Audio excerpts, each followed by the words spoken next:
Bismillahirrahmanirrahim. Nahmaduhu wa nusalli ala rasulihil karim, amma ba'd. Insyaallah pada kesempatan ini kita akan melanjutkan kembali pembacaan Syarah Ibnu Aqil.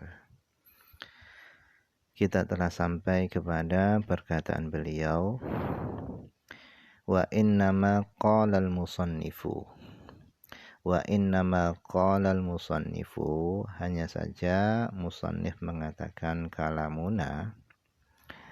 Jadi di dalam bait di atas musannif mengatakan kalamuna, kalam kami, tujuannya adalah liyu'lama, supaya diketahui anna ta'rifa, bahwasanya definisi kalam yang beliau sampaikan di dalam bait di atas itu innama huwalil kalam, hanya saja definisi tersebut itu untuk kalam fistilahi, di dalam istilah an-nahwiyin, para ahli nahwu.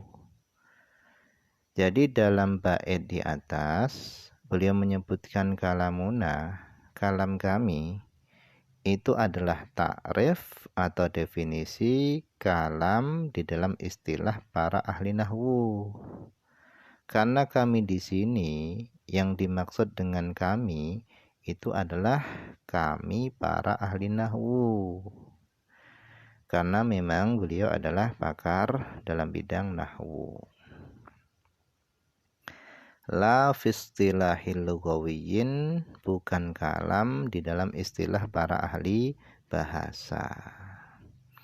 Wa huwa fil lughah, adapun kalam dalam makna bahasa itu adalah ismun, itu adalah nama, likul lima, bagi segala sesuatu, yutakallamu bihi, yang diucapkan. Jadi kalam di dalam makna bahasa itu adalah nama bagi segala sesuatu yang diucapkan. Mufidan kana au ghaira mufidin, baik sesuatu yang diucapkan tadi itu memberikan faedah atau tidak memberikan faedah.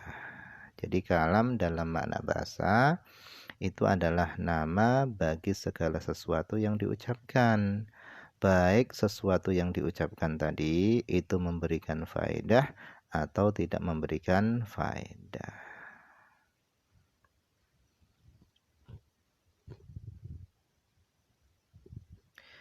Kemudian wal kalimu, adapun kalim itu adalah ismu jinsin. Kalim itu adalah isim jenis, wahiduhu, mufradnya kalim itu adalah kalimatun, itu adalah kalimat. Wahia, adapun kalimat itu imma ismun wa imma fi'lun wa imma harfun.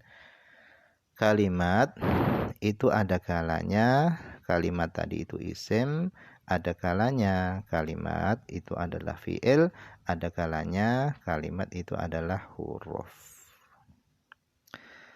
Li'annaha, karena sesungguhnya kalimat indalat ala maknan fi nafsiha, jika kalimat itu menunjukkan atas makna fi nafsiha, pada zatnya kalimat, ghaira muqtarinatin bizamanin, tanpa dibarengi dengan zaman, fahiyal ismu, maka itu adalah isim.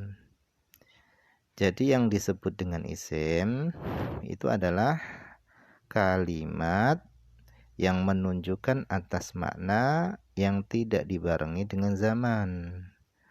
Contohnya kata masjidun.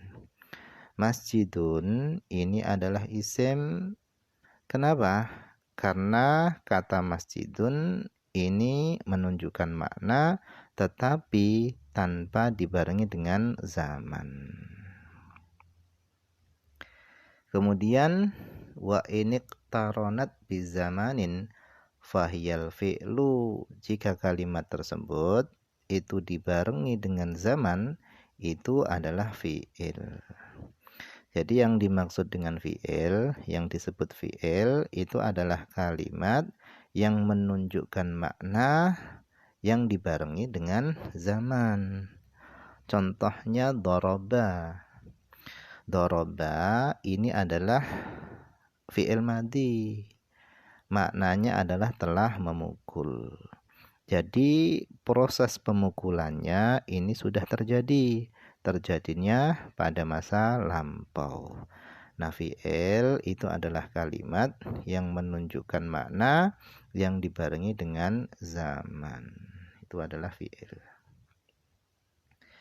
Kemudian wa illam tadulla ala ma'nan fi nafsiha, wa illam tadulla, dan jika kalimat tersebut itu tidak menunjukkan ala maknan atas makna fi nafsiha pada zatnya kalimat, bal fi ghairiha, akan tetapi kalimat tersebut itu menunjukkan makna pada selain kalimat itu, fahyal harf, maka itu adalah huruf. Jadi yang dimaksud dengan huruf itu adalah kalimat yang tidak menunjukkan makna pada zatnya kalimat. Tetapi kalimat tersebut itu bisa menunjukkan makna, bisa dipahami ketika dibarengi dengan yang lainnya. Itu adalah huruf. Kemudian wal kalimu, adapun kalim itu adalah ma tarokkaba min thalathi kalimat fa'aktsara. Jadi yang disebut dengan kalim itu adalah sesuatu tarokkaba yang tersusun min thalathi kalimat, dari 3 kalimat, fa'aktsara, lebih. Jadi yang dimaksud dengan kalim itu adalah sesuatu yang tersusun dari 3 kalimat atau lebih dari 3 kalimat. Kaqaulika, seperti perkataanmu, in qama zaidun, jika Zaid berdiri. Jadi perkataan in qama zaidun ini adalah kalim, karena perkataan in qama zaidun ini tersusun dari 3 kalimat, isim, fi'il, huruf. Kemudian wal kalimatu, adapun kalimat, hiyal lafdhu, kalimat itu adalah lafal al maudu'u yang dibuat limaknan mufradin. Kalimat itu adalah lafal yang dibuat untuk makna mufrad. Jadi yang dimaksud dengan kalimat itu adalah lafal yang dibuat untuk makna mufrad. Faqauluna, adapun perkataan kami, al maudu'u limaknan, kalimat itu adalah lafal yang dibuat untuk makna mufrad. Nah, perkataan kami al maudu'u limaknan itu akhroja, perkataan ini mengeluarkan al muhmalah, yaitu lafal yang tidak ada maknanya. Seperti apa contohnya? Kataizin, seperti lafal taizin. Taizin ini enggak ada maknanya. Wa qauluna, dan adapun perkataan kami mufradin limaknan mufradin. Nah, perkataan kami mufradin ini akhrajal kalam, ini mengeluarkan kalam. Fa innahu, karena sesungguhnya kalam itu adalah maudhu'un, kalam itu adalah sesuatu yang dibuat limaknan, bagi makna, ghairi mufradin, yang bukan mufrad. Jadi kalam itu dibuat untuk makna yang bukan mufrad.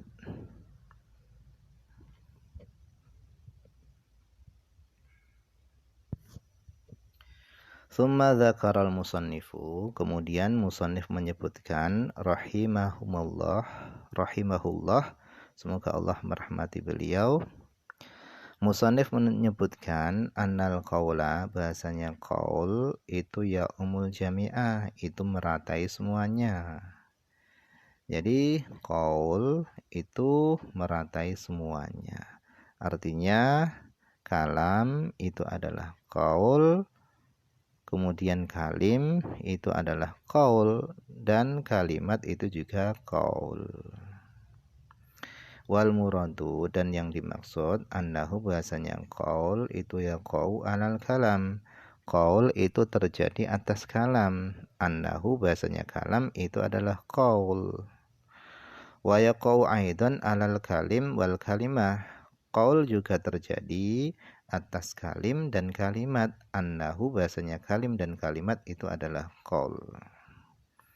Jadi kalam itu adalah qaul, kalim itu juga adalah qaul, kalimat itu juga adalah qaul.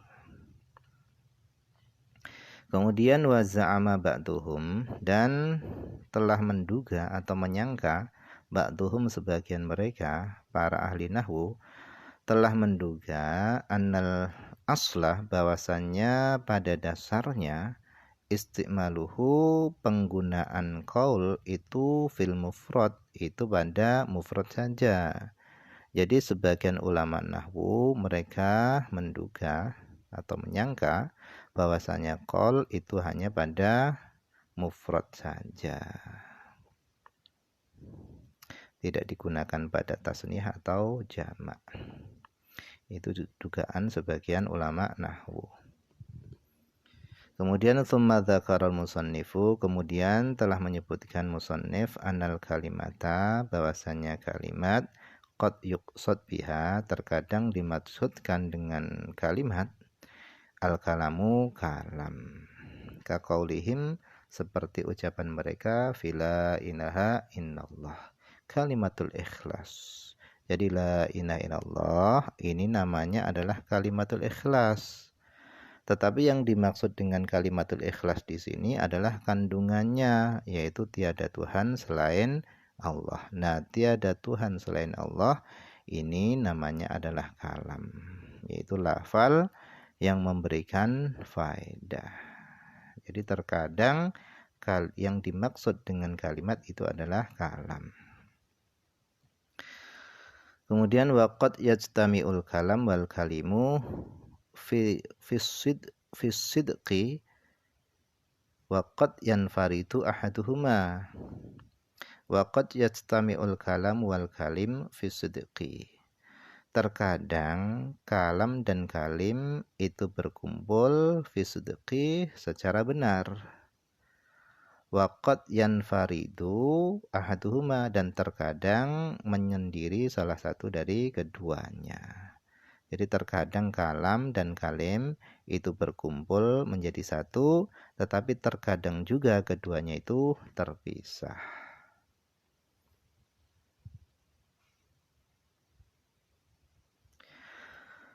Famithalu ijtima'ihima, adapun contoh berkumpulnya keduanya kalam dan kalim itu pada kalimat qad qama zaidun. Fa innahu kalam, sesungguhnya qad qama zaidun itu adalah kalam. Kenapa perkataan qad qama zaidun itu bisa dikatakan kalam? Li ifadatihi, karena memberikannya faedah. Perkataan qad qama zaidun memberikan faedah kepada makna yahsunus sukutu alaiha, yang baguslah diam ke atasnya. Nah, fa innahu, sesungguhnya qad qama zaidun itu kalimun, itu adalah kalim, ini diatafkan pada kalam. Jadi sesungguhnya perkataan qad qama zaidun itu adalah kalim juga. Li'annahu, karena perkataan qad qama zaidun itu murakkabun, itu tersusun min thalathi kalimat, dari 3 kalimat. Kemudian wa mithalun firadil kalim, dan contoh menyendirinya kalim itu adalah in qama zaidun, kemudian wa mithalun firadil kalam, dan contoh menyendirinya kalam itu adalah zaidun qaimun. Nah, mungkin saja dulu yang bisa dibaca pada kesempatan ini, semoga ada manfaatnya.